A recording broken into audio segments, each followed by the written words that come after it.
Welcome back to the Real Estate News. With me now is Diane Holmes. She's a realtor at RE/MAX Preferred and one of our news partners. Welcome, Diane. So nice to have you back. Oh, thank you, Stacy. Thanks for inviting me. Sure. Now I see you brought a guest today.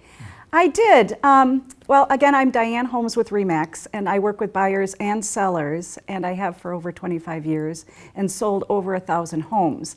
But today I thought we could talk a little bit, Stacy, about the buying piece. Okay. And so I brought my lender friend, Dan Leeder, who I've worked with for over 15 years. And he really makes this process simple. So basically the very first step is to get pre-approved. So welcome, Dan. Nice to have you here as well. So explain the process of a buyer getting pre-approved. Sure. Well, thank you, Diane, and thank you, Stacy. Well, pre-approval is proof to your real estate agent and to the seller that you're ready to buy a home. So the pre-approval process is simple. We look at what loan type you qualify for. We look at different down payment options for you.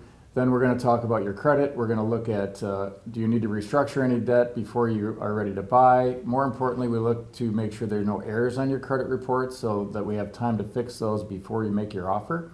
And then we're going to look at assets and income, and from that we'll determine what is your maximum qualifying level. From there we'll then talk about a comfortable payment for you. So Dan, why buy now? Well, I've had some clients talk to me about waiting to the spring market, which a lot of people tend to do, but there is a cost to that. First of all, mortgage rates are near historic lows. They are projected to rise. Freddie Mac is projecting about 5% by this time next year. Also, home prices are continuing to rise. CoreLogic just came out with its forecast of 4.7% appreciation over the next 12 months. So those two factors, when you combine them, will significantly increase your mortgage payment. For the first-time buyer, it's going to be somewhere around $200 per month. Also, beat the spring market. We may very well see a bidding war like we saw earlier this year. And investors, for example, they tend to buy in the fall to avoid that situation. So really, if you're a first-time buyer, just begin building wealth now. Stop paying your landlord's mortgage and go ahead and take advantage of those federal tax savings by writing off your interest and your property taxes on your federal taxes and save a bundle each year.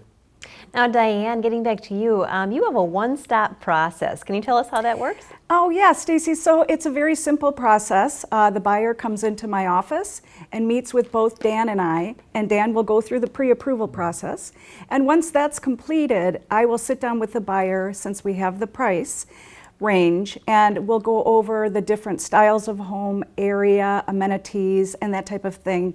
And then we'll start looking at homes, and it may take one day or it may take 1 year to find the perfect home. But at that point, working as a buyer's agent, I'd write the offer for my client, negotiate it, get them through the inspection if there's any issues there, and then Dan and I will be there at the closing table to make sure you get the key to your new home. That sounds great. Well, thanks so much, both of you, for stopping by today. Oh, thank you, Stacy. Appreciate it. Thank you. Sure, and you stay tuned. We'll have more coming up right after this.